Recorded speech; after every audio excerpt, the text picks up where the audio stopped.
નમસ્તે મિત્રો, ફરી એકવાર કેમ છો? મજામાં જશો, રહીએ જ ને, છીએ તો આપણે આખરે ગુજરાતી જ.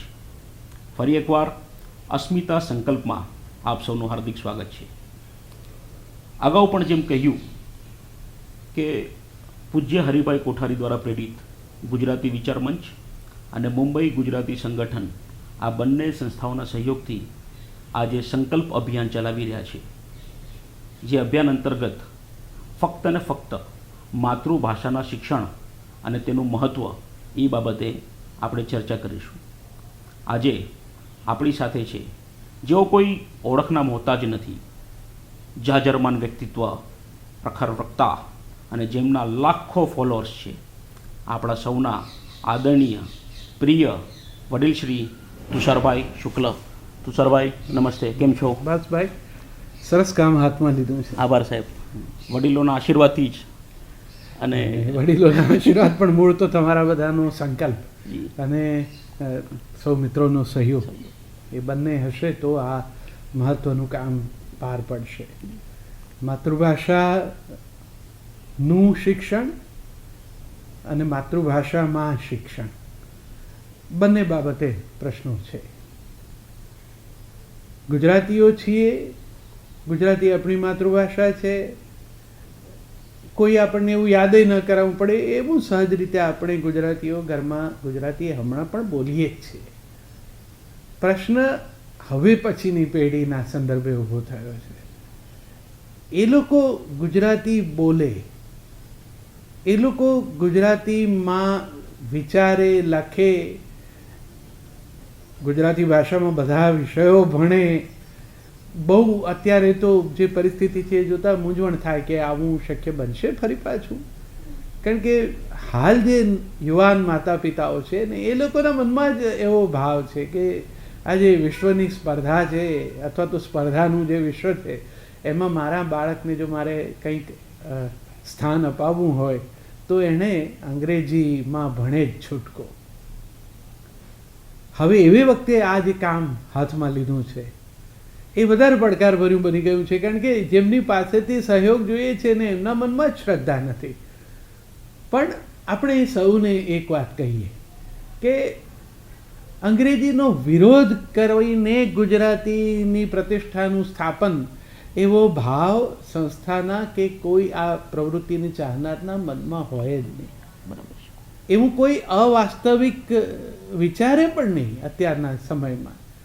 એટલે વધારે સારો રસ્તો શિક્ષણના ક્ષેત્રે હંમેશા આ જ રહ્યો છે કે ગુજરાતી શ્રેષ્ઠ, અંગ્રેજી ઉત્તમ, આ રીતે ભણાવીએ. જે કોઈ માધ્યમમાં બાળક ભણતું હોય, અંગ્રેજી માધ્યમની શાળામાં ભણતું હોય તો ત્યાં એને સરસ ગુજરાતી ભણાવાય. અને ગુજરાતી ફરજિયાતપણે ભણાવાય એવું એટલા માટે કહેવું પડે એવું છે કે અન્યથા વૈકલ્પિક વિષયોમાં ગુજરાતી બાજુમાં ખસી જાય છે.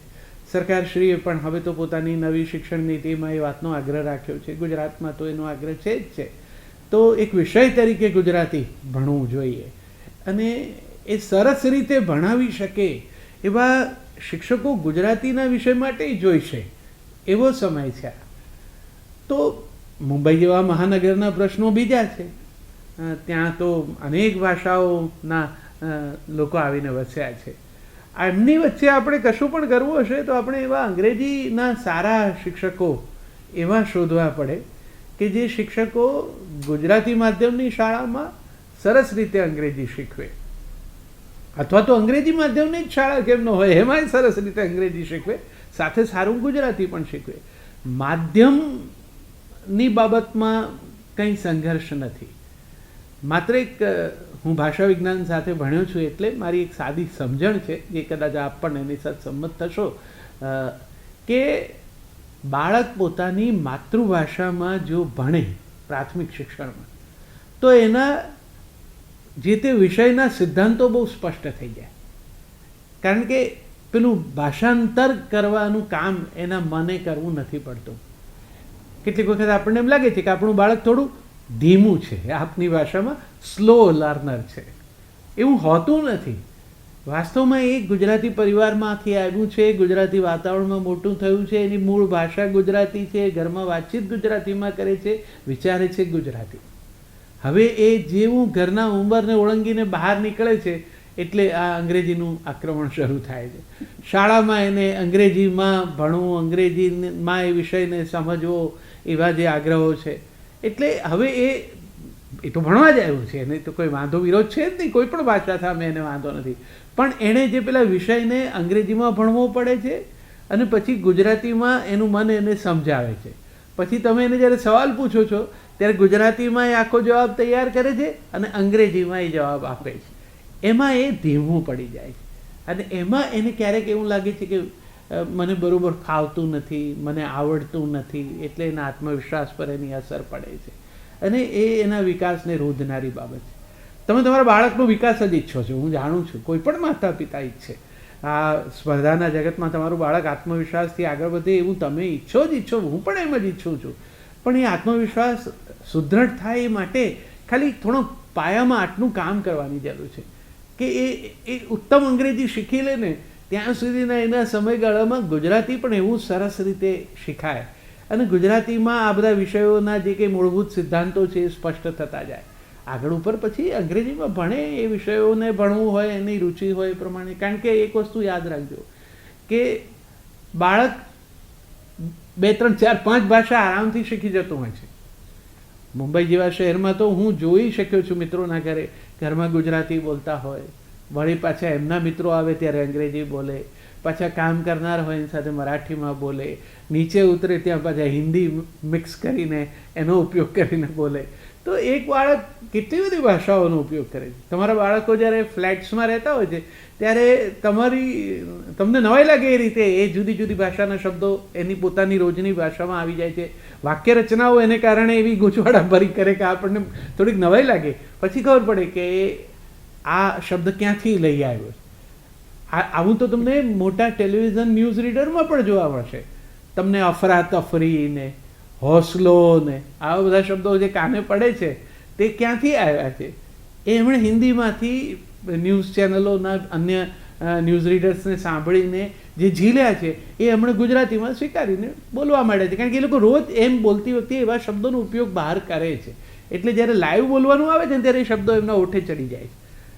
ભલે એ સીધા ગુજરાતી ભાષામાં નથી, પણ એક વસ્તુ મારા મનમાં બહુ સ્પષ્ટ છે, કોઈ પણ ભાષા જો એ એવી જડ કે સ્થિર થઈ જાય તો એ મરી જાય. ભાષાનું લક્ષણ જ પ્રવાહિતા છે, એ જ એની જીવંતતા છે. એટલે અનેક શબ્દો એમાં આવીને ઉમેરાય.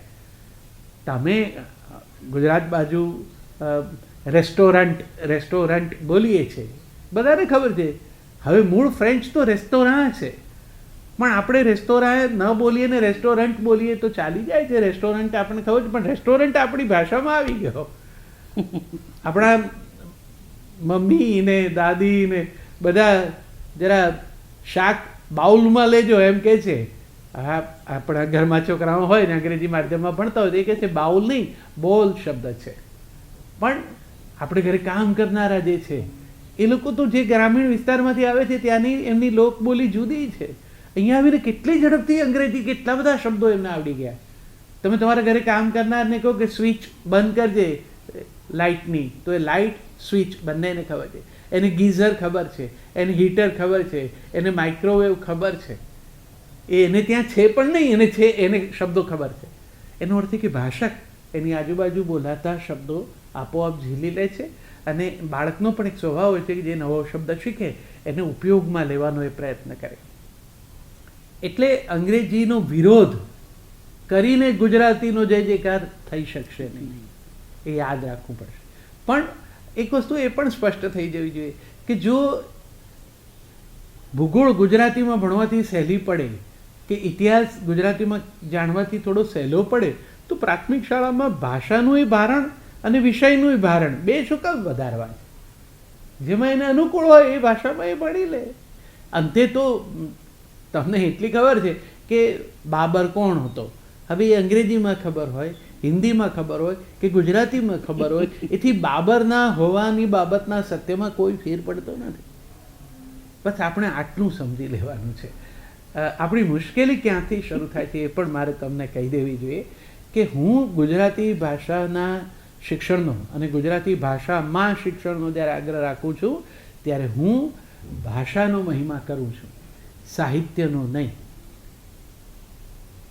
કેટલા બધા વિદ્વાનો ત્યાં થોડી ગરબડ કરી નાખે છે. એ આપણા બાળકોને કાંત અને કલાપીની ખબર નથી, નાનાલાલ વિશે જાણતા નથી, રાવજી પટેલ ને રમેશ પારેખનો પરિચય નથી એમ કહેવા માંડે છે. ખોટા નથી, પણ તમે સાહિત્ય તો જે તે ભાષામાં અભિવ્યક્તિનું એક ઉત્તમ ઉન્નત શિખર છે. ત્યાં જવાની, પહોંચવાની કે એને જાણવાની રુચિ બધાની ન હોય. જેને ભાષા આવડે એને એ જે તે ભાષાના સાહિત્યમાં રસ હોવો જ જોઈએ એવો અઠાગ્રહ ન રખાય. અંગ્રેજી ભણનારા બધાને કંઈ વર્ડસવર્થ કે કીટ્સ કે બાયરન કે કાફકા કામુ કશામાં બધામાં રસ હોવો જ જોઈએ એવું ન હોય. એને અંગ્રેજી એને માટે અભ્યાસનો, ભાષાનો, એના વ્યવહારમાં લિંક લેંગ્વેજ તરીકે એનો ઉપયોગ છે. એક લિંક લેંગ્વેજ શું છે એ સમજી લો. જે વ્યવહાર ભાષા તમે જેના દ્વારા કામ પાડો છો. હું અમેરિકા જાઉં અને ત્યાં એરપોર્ટ પર ઉતરીને આગ્રહ જ રાખું કે હું ગુજરાતીમાં જ બોલીશ. અલબત્ત હવે ગુજરાતીઓનો વાટને દબામ એટલા છે કે ઇમિગ્રેશન ઓફિસર હોય, પાછો એક દુભાષીઓ રાખ્યો હોય છે, પણ કદાચ જ્યાં ત્યાં જઈએ ત્યાંની ભાષા સાથે આપણે અનુકૂલન સાધીને બોલીએ જ, કારણ કે આપણે ખબર છે કે આપણે ઝડપથી આપણું કામ કરવું છે. તો એટલી સમજણ આપણામાં હોય ને. મારે મારું કામ કઢાવી લેવું એટલું તો ગુજરાતી તરીકે હું દક્ષ ચતુર છું, તો હું જે ભાષાથી મારું કામ પાર પડે એ ભાષાનો ઉપયોગ કરું. તો એટલી સમજણ આપણમાં છે, આપણા સૌમાં હોય છે. અને જગતનો એક સાધારણ ભાષાનો નિયમ પણ વિજ્ઞાનનો એવો છે કે એક ભાષા આવડે ને તો જગતની બીજી કોઈ પણ ભાષા શીખી શકાય. તમારી તૈયારી જોઈએ. ભાષા પદ્ધતિસર શિક્ષણથી પણ આવડે, કાનથી સાંભળીને પણ આવડે. એટલે એ બંને રૂપે તમે જગતની બધી ભાષા શીખો, ખૂબ ભાષાઓ શીખો, પણ માતૃભાષા એ આપણું સરનામું છે.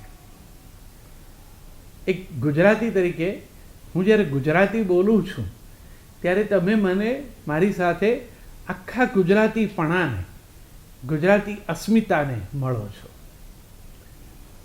મારી ભાષા, મારો ભાવ એ બધાથી ઘડાયેલો મારો પિંડ, એ જે ગુજરાતીતા છે મારી, એ મારી ભાષામાં વ્યક્ત થાય.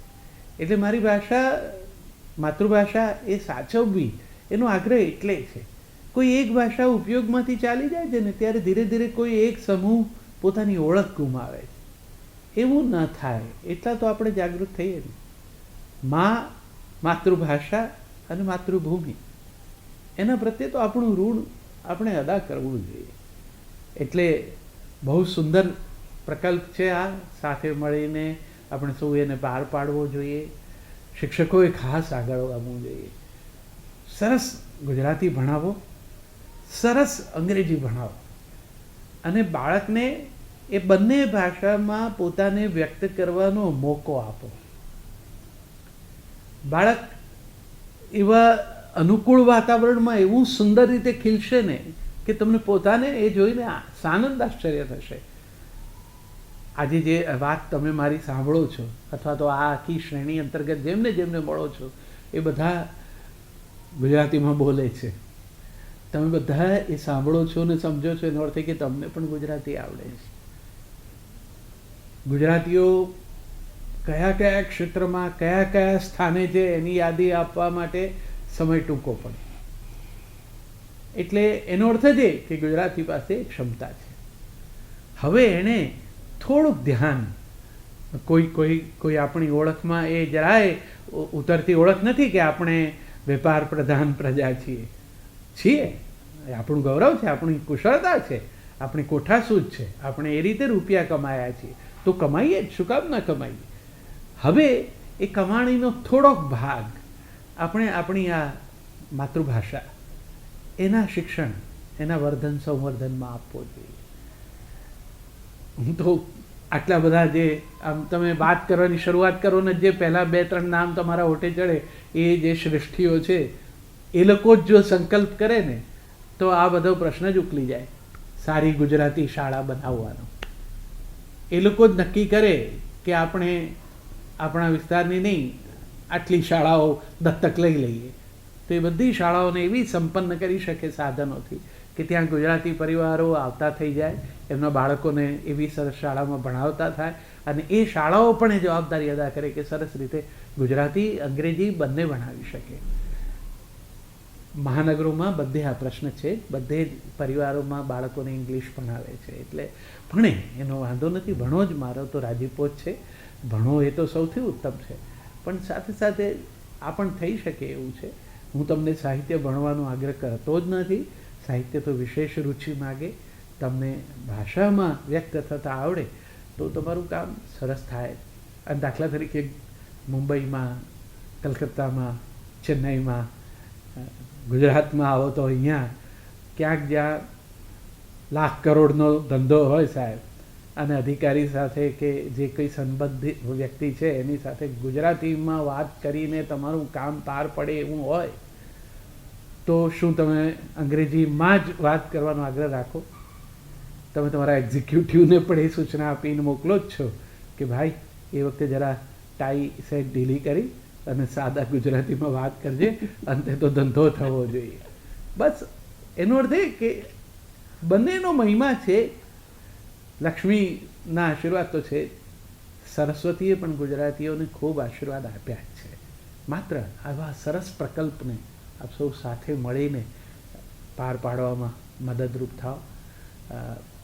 મારું એક વાક્ય ખૂબ જાણીતું થઈ ગયેલું છે, એ સમાપનમાં તમને કહું કે ડોલરની સામે રૂપિયો સસ્તો થાય એથી કંઈ અંગ્રેજીની સામે ગુજરાતી સસ્તી ન થાય. મને આશા છે કે મારી વાત આપને સાંભળવી ગમી હશે, એના ઉપર વિચારશો અને વિશેષ તો અમલ કરશો તો આપણે આપણી આવતી પેઢીને આપણી ભાષા અને એ દ્વારા આપણી ગુજરાતી અસ્મિતા બંને વારસામાં આપી શકશો. અને વારસાનું વિલ કરવા માટે તો આ જ સાચી ઉંમર છે. ખૂબ ખૂબ આભાર તુષારભાઈ. બહુ સરસ તમે દર્શકોને વાત કરી, આપના ચાહકોને વાત કરી, એક આહ્વાન કર્યું. મિત્રો, તુષારભાઈએ બહુ સ્પષ્ટ વાત કરી કે સંસ્કૃતિ અને અસ્મિતા તો જ જળવાશે જો આપણી ભાષા જળવાશે, અને ભાષા તો જ જળવાશે જો આપણી નવી પેઢીના બાળકો માતૃભાષામાં શિક્ષણ લેશે. માતૃભાષાના શિક્ષણ લેતાની સાથે સાથે આપણે સૌએ એક એવી વ્યવસ્થા પણ ઊભી કરવાની છે કે ગુજરાતી માધ્યમની શાળાઓમાં બાળકોને સારામાં સારું અંગ્રેજી શીખવાડવામાં આવે. તુષારભાઈએ શાળાના સંચાલકો અને શિક્ષકોને પણ આહ્વાન કર્યું છે, અને સાથે સાથે ગુજરાતી માધ્યમમાં ભણેલા ભૂતપૂર્વ વિદ્યાર્થીઓને પણ તેમણે આહ્વાન કર્યું છે કે તમને ઈચ્છા અનુસાર તમારી જે પણ તમને ઠીક લાગે તે ગુજરાતી માધ્યમની શાળાઓને અનુદાન આપી તેમને ઉત્તમ બનાવજો.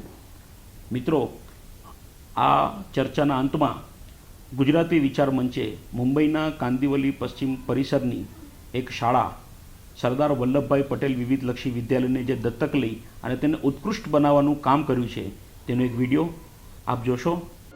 આજે આપણે વાત કરવાની છે માતૃભાષાના શિક્ષણની.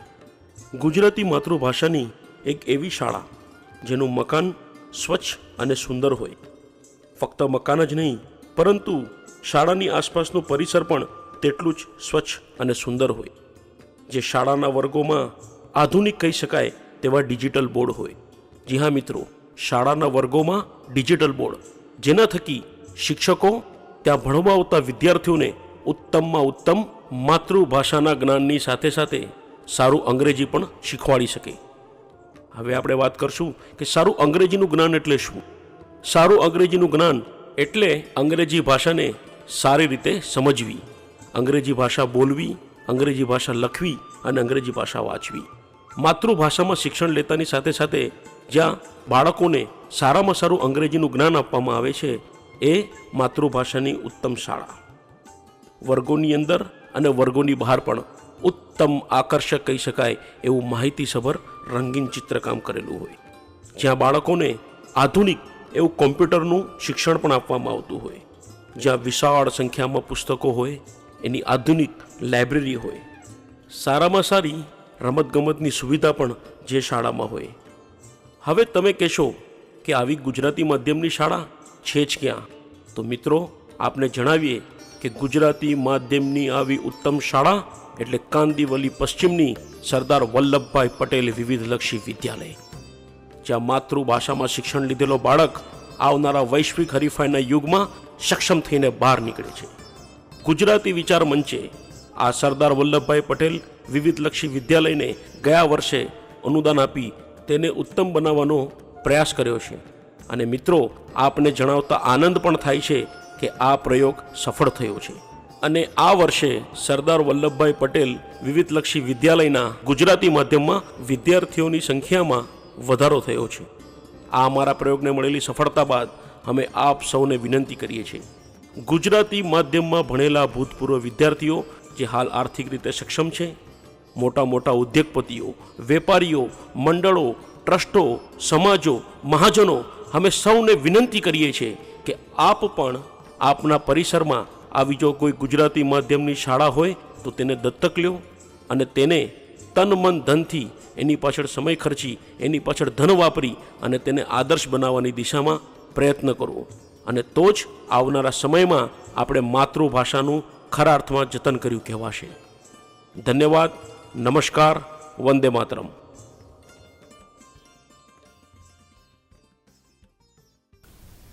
ફરી એકવાર આદરણીય વડીલ તુષારભાઈનો અમે ખૂબ ખૂબ આભાર માનીએ છીએ કે તેમણે આ બાબતે તેમનો સમય ફાળવ્યો. અને અંતમાં એક જ સૂત્ર, મારી માતૃભાષા મારી. આભાર.